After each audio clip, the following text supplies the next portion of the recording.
Hari ini saya akan membawakan firman dengan judul Jangan Tawar Hati. Di mana ini saya mengalami sendiri. Saya ini sudah tawar hati dahulu. Hati saya sudah menjadi tawar. Jadi di dalam kitab Injil 2 Korintus 4 ayat 16 itu Rasul Paulus berkata, sebab itu kami tidak tawar hati, tetapi meskipun manusia lahiriah kami semakin merosot, namun manusia batinia kami diperbaharui dari sehari ke sehari. Batinia sama lahiriah saya yang saya alami, dua-duanya merosot.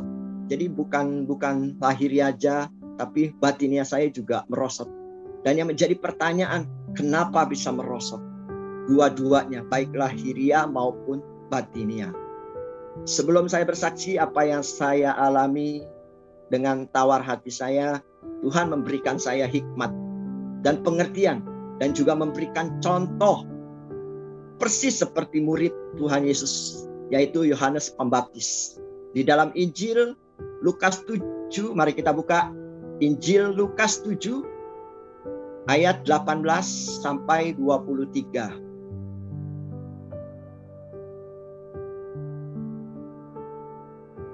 Periokopnya Yesus dan Yohanes Pembaptis. Ini yang Tuhan berikan hikmat kepada saya, pengertian yang dialami Yohanes Pembaptis, dan saya itu sepertinya sama. Tuhan memberikan contoh seperti Yohanes Pembaptis. Kita baca Yesus, Lukas 7 ayat 18-23, Yesus dan Yohanes Pembaptis. Ketika Yohanes mendapat kabar tentang segala peristiwa itu dari murid-muridnya, ia memanggil 2 orang dari antaranya dan menyuruh mereka bertanya kepada Tuhan, "Engkaukah yang akan datang itu? Atau haruskah kami menantikan seorang yang lain?" Ketika kedua orang itu sampai kepada Yesus, mereka berkata, "Yohanes Pembaptis menyuruh kami bertanya kepadamu, engkaukah yang akan datang itu? Atau haruskah kami menantikan seorang yang lain?" Pada saat itu, Yesus menyembuhkan banyak orang dari segala penyakit dan penderitaan, dan dari roh-roh jahat. Dan ia mengaruniakan penglihatan kepada banyak orang buta. Dan Yesus menjawab mereka, "Pergilah dan katakan kepada Yohanes apa yang kamu lihat dan kamu dengar. Orang buta melihat, orang lumpuh berjalan, orang kusta menjadi tahir, orang tuli mendengar, orang mati dibangkitkan, dan kepada orang miskin diberitakan kabar baik. Dan berbahagialah orang yang tidak menjadi kecewa dan menolak aku." Kita tentu sudah tahu siapa Yohanes Pembaptis. Kalau dilihat pengalaman Yohanes, siapa Yohanes Pembaptis? Dia adalah seorang yang berani tampil dan berseru-seru di padang gurun Yudea dan memberitakan, "Bertobatlah, sebab kerajaan sorga sudah dekat." Dia yang mempersiapkan jalan Tuhan. Dia yang membaptis Tuhan Yesus Kristus sendiri. Dia juga yang dapat penglihatan ketika membaptis Tuhan Yesus. Melihat roh Allah turun. Melihat roh Allah seperti burung merpati turun ke atas Tuhan Yesus. Dan mendengar suara audible dari surga yang mengatakan, "Inilah anakku yang kukasihi, kepadanya lah aku berkenan." Kita bahas satu persatu ayatnya. Injil Lukas 7, 18-23 ini, di mana pasal ini kita tahu Yohanes Pembaptis ada di dalam penjara. Diberitakan di Injil sebelumnya, di ayat sebelumnya, Lukas 3:20. Raja itu menambah kejahatannya dengan memasukkan Yohanes ke dalam penjara. Kita bahas di ayat 18, di mana murid Yohanes mengunjungi penjara di tempat Yohanes di penjara. Dan murid tersebut memberitahukan Tuhan Yesus datang. dan memberitahukan juga kepada Yohanes bahwa Tuhan Yesus mengadakan tanda-tanda dan mujizat. Tetapi apa yang dilakukan Yohanes Pembaptis di ayat 19? Yohanes menyuruh murid untuk ke tempat Tuhan Yesus. Dan di ayat 20 sampailah pesan Yohanes kepada Yesus. Engkaukah yang akan datang itu? Atau haruskah kami menantikan seorang yang lain? Di ayat ini begitu kecewanya Yohanes kepada Tuhan Yesus Kristus. Sampai dia menyuruh muridnya, engkaukah yang akan datang? Atau kami menantikan seorang yang lain? Sampai-sampai kecewa Yohanes itu, dia tidak percaya sama Tuhan. Sampai-sampai untuk menantikan seorang yang lain selain dari Tuhan Yesus Kristus. Begitu kecewa Yohanes. Kenapa Yohanes bisa kecewa begitu dalam terhadap Tuhan? Karena ya seperti tadi, Yohanes merasa berjasa. Dia sudah memuliakan nama Tuhan, bahkan membaptis Tuhan Yesus, memberitakan Injil, bertobatlah. Dan ketika Yohanes di penjara, tidak ada pertolongan dari Tuhan. Sampai Tuhan datang pun, Tuhan masih mengadakan tanda-tanda dan mujizat. Yohanes tidak diperhatikan, tetap di penjara. Tuhan tidak bertindak apa-apa untuk menolong Yohanes. Di pikiran Yohanes selalu merasa dia melihat Tuhan. Dia menantikan Tuhan. Pikirannya selalu, saya sudah melakukan apa yang Tuhan mau. Melakukan pekerjaan Tuhan. Melakukan apa, mengabari Injil. Dan di pikiran Yohanes selalu, kok Tuhan melupakan aku gitu. Nah itu Yohanes selalu menjadi kecewa. Itu menjadikan Yohanes tidak percaya sama Tuhan. Nah itu menjadikan kalau dibilang tawar hati.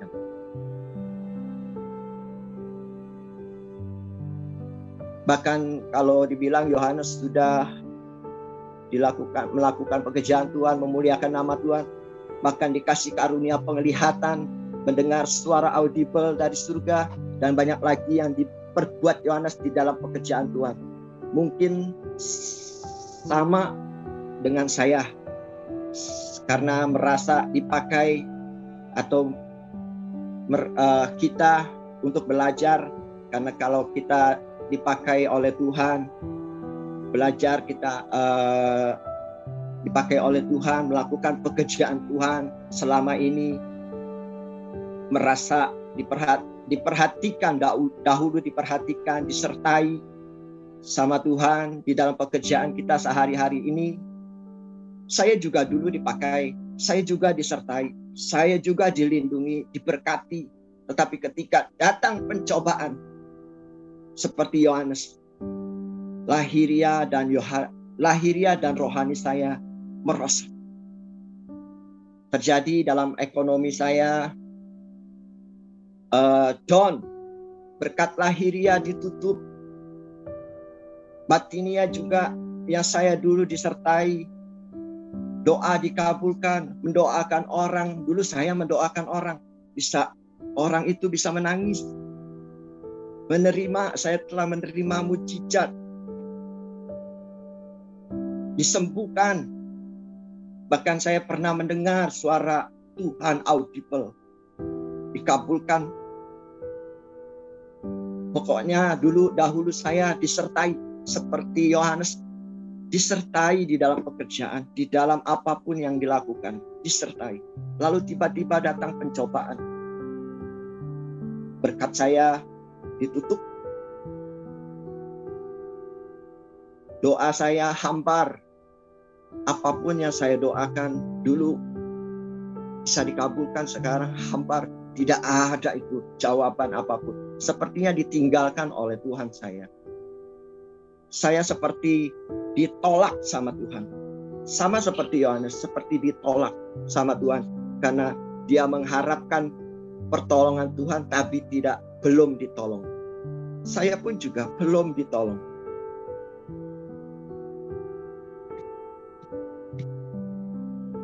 Kita kembali tadi di ayat 21, 22, Tuhan menjawab kepada mereka, pergilah dan katakanlah kepada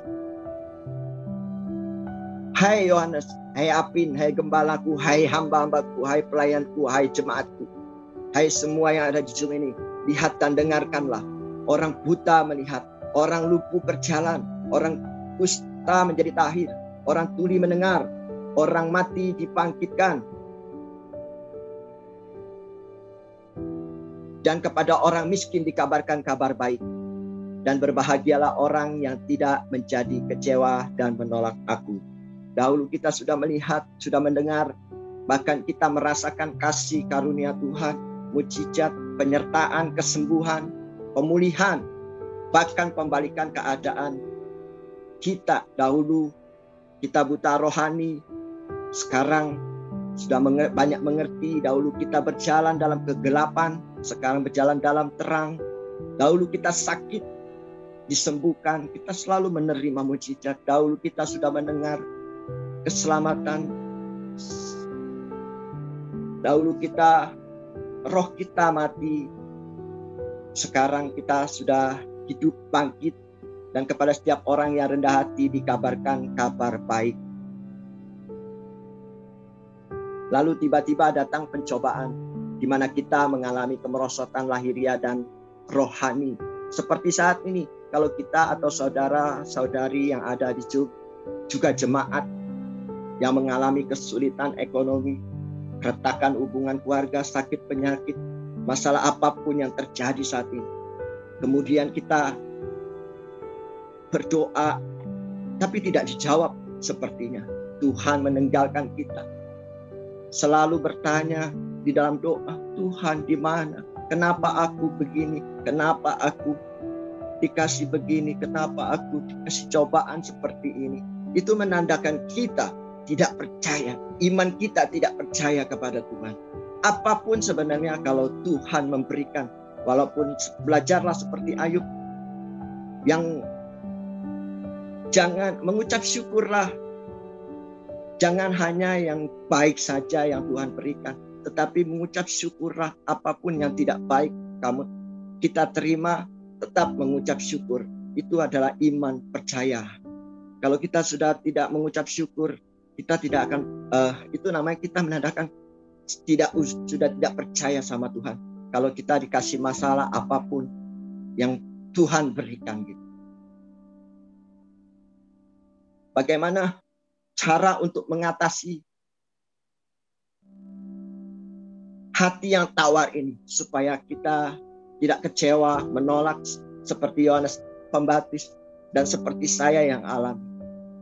Sedikit kesaksian apa yang saya alami seperti yang sudah diceritakan tadi di awal. Ketika tiba-tiba yang tadinya berkat mengalir, tiba-tiba berhenti, yang tadinya disertai Tuhan, pekerjaan, pelayanan, usaha, berhasil tiba-tiba down, tidak disertai dan diberkati Tuhan. Seolah-olah Tuhan diam. Dan saya seperti ditolak oleh Tuhan.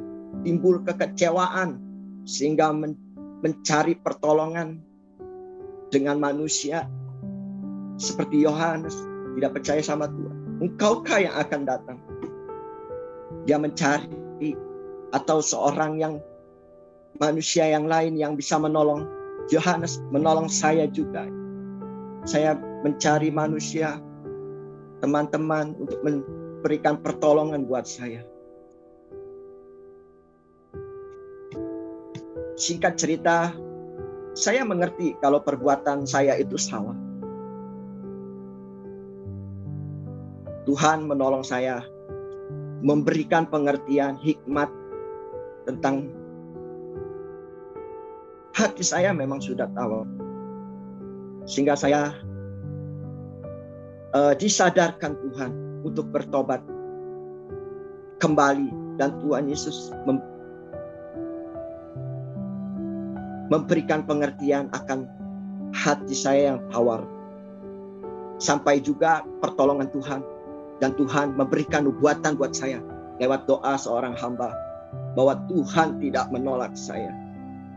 Bukalah hati lagi, kembali kepada kasih yang mula-mula.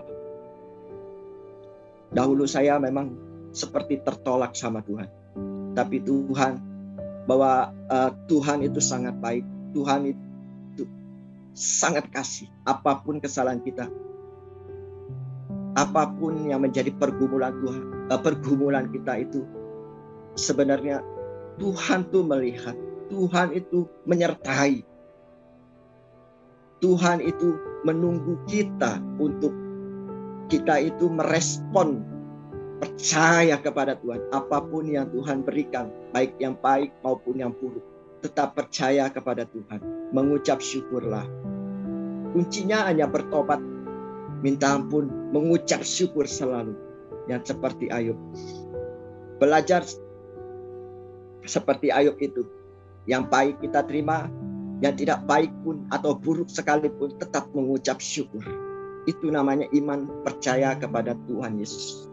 Seperti Injil 1 Tesalonika 5 ayat 18. Mengucap syukurlah di dalam segala hal, sebab itulah yang dikehendaki Allah di dalam Kristus Yesus bagi kamu.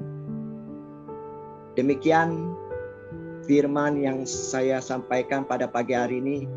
Kiranya kita belajar untuk tidak tawar hati, percaya dengan iman. Apapun yang terjadi saat-saat ini, percayalah Tuhan melihat kita. Tuhan akan menyertai kita. Terima kasih Tuhan. Kiranya dapat menjadi berkat bagi kita semua. Tuhan Yesus memberkati.